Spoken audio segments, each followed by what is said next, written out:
Welcome back to our channel. അപ്പൊ ഇന്ന് നമ്മൾ വന്നിരിക്കുന്ന ഒരു വീഡിയോ ആയിട്ടാണ്. അപ്പൊ പപ്പ ബീഫ് കറി ഉണ്ടാക്കുന്ന ഒരു വീഡിയോ ആയിട്ടാണ് വന്നിരിക്കുന്നത്.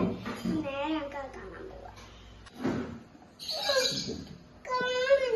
നമ്മൾ ബീഫ് കറിയിലേക്ക് നമ്മൾ ഇൻഗ്രീഡിയൻസ് ആയിട്ട് ചേർത്തിട്ടുള്ളത് ചെറിയ ഉള്ളിയുണ്ട്, അത് ബീഫിന്റെ അടിയിലാണ്. പിന്നെ അല്പം ഉലുവ, മീറ്റ് മസാല, മഞ്ഞൾപ്പൊടി, ഒരു സ്വല്പം മുളക് പൊടി നമുക്ക് ആവശ്യത്തിന് മാത്രം ഇപ്പോൾ ഇടുന്നുള്ളൂ. ഇനി എരിവ് കുറവാണെങ്കിൽ നമുക്കിനി ബാക്കി കുക്കിങ്ങിന്റെ സമയത്ത് ചേർക്കാം. പിന്നെ അല്പം കുരുമുളക് പൊടിയും കൂടി ചേർക്കുന്നുണ്ട്. അത് കഴിഞ്ഞ് ഉപ്പ്, കുരുമുളക് പൊടിക്ക് ശേഷം നമ്മൾ ഉപ്പും ചേർക്കുന്നുണ്ട്. പിന്നെ ആവശ്യത്തിനുള്ള കല്ലുപ്പാണ് ഞാൻ ഉപയോഗിക്കുന്നത്. നമ്മളിപ്പോൾ ഈ കല്ലുപ്പ് ശരിക്കും പറഞ്ഞാൽ നമ്മുടെ ഷെഫ് സുരേഷ് പിള്ള സാറ് ഹിറ്റാക്കിയതാണ് തോന്നുന്നു. ഇപ്പം എല്ലാവരും അധികം കുക്കിംഗ് വീഡിയോയിലൊക്കെ കല്ലുപ്പാണ് ഉപയോഗിക്കുന്നത്. എന്തായാലും ഞാനും ആ പാത പിന്തുടർന്നു. നമ്മൾ കല്ലുപ്പ് ഇട്ടിട്ടുണ്ട് ആവശ്യത്തിന്. പിന്നെ നമുക്ക് വേണ്ടത് കറിവേപ്പില. ഇനി നമ്മൾ ആവശ്യത്തിന് കറിവേപ്പിലയും കൂടി ചേർത്ത് കറിവേപ്പില,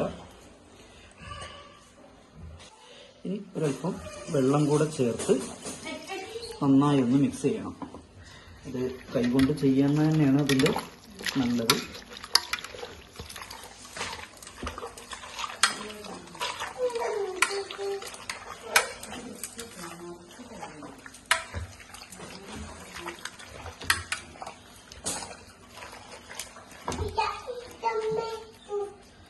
ഇനി നമുക്കിതൊരു 6 or 7 വിസിൽ അടിക്കണം. ഞാനിന്ന് 6 വിസിൽ അടിച്ചതിന് ശേഷം ചെക്ക് ചെയ്തതിന് ശേഷം നമുക്ക് വേണമെങ്കിൽ വീണ്ടും വിസിലടിപ്പിക്കാം. ഇനി നമുക്ക് വേണ്ടത് ഒരു വലിയ സവാള നീളത്തിൽ അരിയണം.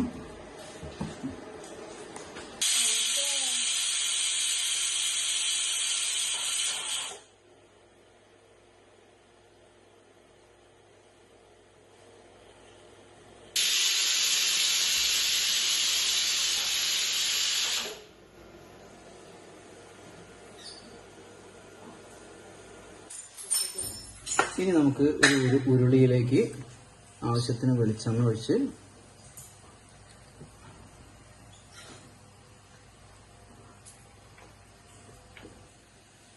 അതിലേക്ക് അല്പം ഉലുവ,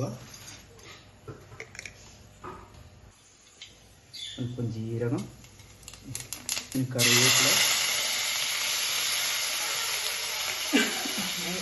കയ്യിലൂടെ ഒരു വലിയ സവാള കഷ്ണങ്ങളാക്കിയത്,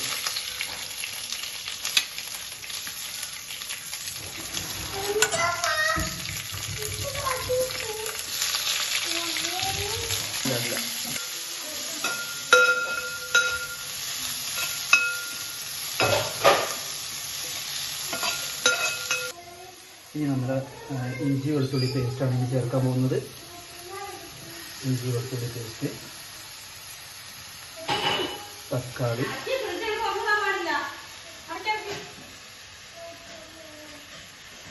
ഇതിന് ശേഷം നന്നായി വഴറ്റിയെടുക്കണം. അല്പം മഞ്ഞൾപ്പൊടി,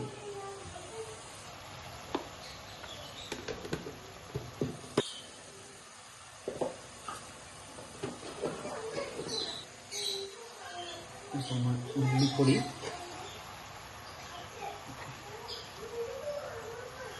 ചേർത്ത് നന്നായി ഒന്ന് ഇളക്കണം.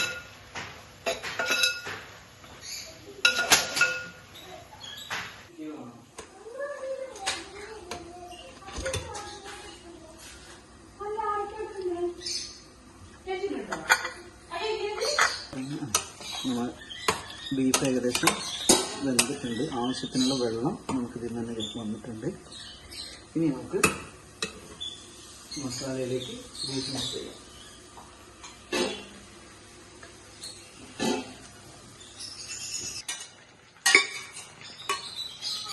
ബീഫ് ചേർത്ത് കഴിഞ്ഞു. ഇനി നമുക്ക് വെള്ളമൊക്കെ വറ്റി കുറുകി വെന്ത് വരണം. അപ്പോൾ നമ്മുടെ ബീഫ് റെഡി ആയിട്ട് വന്നുകൊണ്ടിരിക്കുകയാണ്. ഇനി നമുക്കൊരു ചെറിയ സ്ലോ തീയിൽ വെച്ചിട്ട് ഇത് നന്നായിട്ടൊന്ന് ഡ്രൈ ആക്കി എടുക്കണം കേട്ടോ.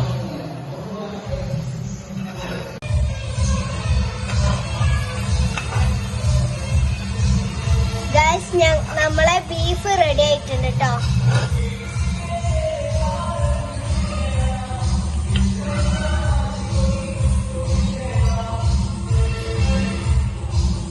കഴിക്കാൻ പോവാണ്. ടേസ്റ്റ് ഉണ്ടോ?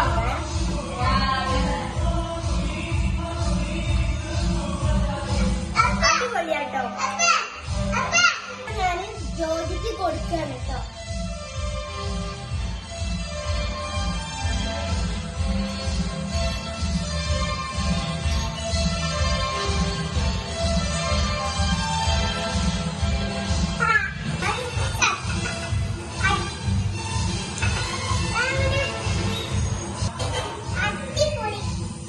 അടുത്തത് മല്ലിച്ചപ്പും കൂടി കഴിഞ്ഞ് നമ്മളെ ബീഫ് റെഡിയായി. അത് കഴിഞ്ഞ് നമുക്ക് അടുപ്പ് ഓഫാക്കാം.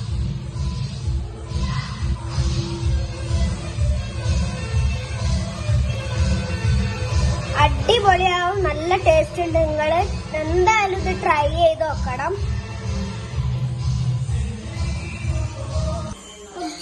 ഞാൻ ഒരു പീസ്